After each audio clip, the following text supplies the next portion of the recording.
আজকের ব্লগটা অনেক বড় হতে চলেছে, কারণ আমরা সবাই অনেক বড় জায়গায় যেতে চলেছি। আর লোকেশনের কথা তো পরে বলবো, কিন্তু আগে তোমরা ব্লগটা দেখো। যারা যারা মেলা পছন্দ করো না, এই ব্লগ থেকে দূরে থাকবা। কারণটা বলে দিই, এই ব্লগটা হচ্ছে গঙ্গা স্নান মেলা নিয়ে। আর আজকে আমরা যেতে চলেছি অনেক দূর। আর আমাদের সাথে আছে রবিউল, মোস্তাক, আলিম, রাজিবুল, জাহির, আর সাথে তো আমি আছি। তো পুরো এক বছর এই মেলাটার জন্য আমি অপেক্ষা করেছিলাম। আমরা মনে করেছিলাম বেরোবো বিকেল বেলায়, কিন্তু কি বলবো বন্ধুরা, সব বন্ধুরা আজকেই কাজ পড়েছিল। আর আমরা বেরিয়েছিলাম কটার দিকে জানো? পুরো রাত 8টার দিকে। যাই হোক না কেন, পুরো 1 ঘন্টা জার্নি করার পর আমরা ফাইনালি মেলায় পৌঁছে গেলাম। আর আমি যতদূর জানি, আমাদের ইন্ডিয়ার সব থেকে বড় মেলা এটা। তো তোমাদের মতামত কি অবশ্যই কমেন্টে জানাবে। আর আরেকটা কথা বলতে তোমাদের ভুলে গেছি, তোমরা ব্লগটা কে কোথা থেকে দেখছো অবশ্যই কমেন্টে জানাবে। আর যার কমেন্ট সব থেকে বেস্ট হবে তার কমেন্ট আমি পিন করে রাখবো। এই মেলাটা আগামী 15 দিনের মতো থাকবে। আর তোমরা যদি মেলা পছন্দ করো তো অবশ্যই একবার হলেও এই মেলাটা যাওয়া দরকার। কেননা এখানে এমন কোনো জিনিস নাই যে পাওয়া যাবে না,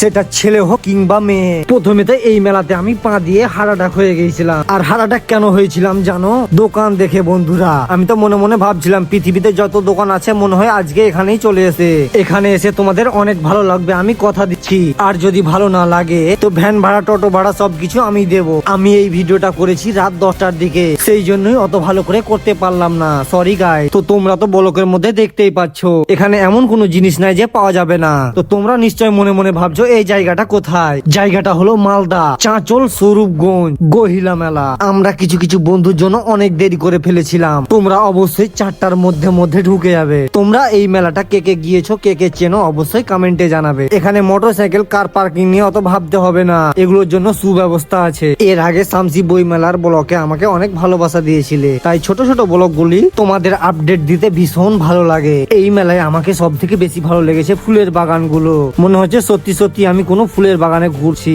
আর তোমরা যদি এই মেলায় আসো অবশ্যই ট্রাক্টর নিয়ে আসবে, কেননা এখানে এমন কোনো জিনিস নাই যে তোমার পছন্দ হবে না। আমার এত কথা বলা দেখে তোমরা আবার ভাবিও না যে ছেলেটা মেন্টাল আছে। তোমাদের সাথে কথা বলতে আমার ভীষণ ভালো লাগে। আর তোমাদেরকে একটা কথা জানিয়ে রাখি, এই ব্লকে তোমরা এত ভালোবাসা দিবে যে আমি যাতে 30কে কমপ্লিট করতে পারি। তো তোমাদের এই মেলার ব্লকের ক্লিপ গুলো দেখে কোনটা সব থেকে বেশি ভালো লেগেছে কমেন্ট করতে ভুলো না আবার, কারণ তোমাদের ছোট ছোট কমেন্ট গুলো আমার মন ছুঁয়ে দেয় আর পড়তে তো অনেক ভালো লাগে। তো মেলা ঘুরতে ঘুরতে আমাদের অনেক রাত হয়ে গিয়েছিল।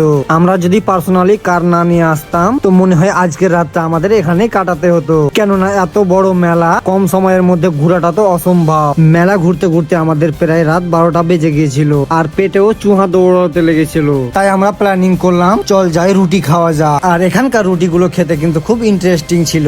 আর খাওয়া দাওয়া শেষ করে দেখি প্রায় 1:30টা বেজে গেল। আর তাই জন্য সময় না নষ্ট করে সোজা বেরিয়ে পড়লাম বাড়ির দিকে। তো বন্ধুরা আজকের ব্লগটা এখান থেকেই শেষ করছি। আবার দেখা হচ্ছে পরের কোনো একটা ব্লগে। ততক্ষণ ভালো থাকো, সুস্থ থাকো, টাইম মতো খাবে, টাইম মতো ঘুমাবে, নিজের শরীরের যত্ন নেবে। টেক কেয়ার, গামিয়া, বাই।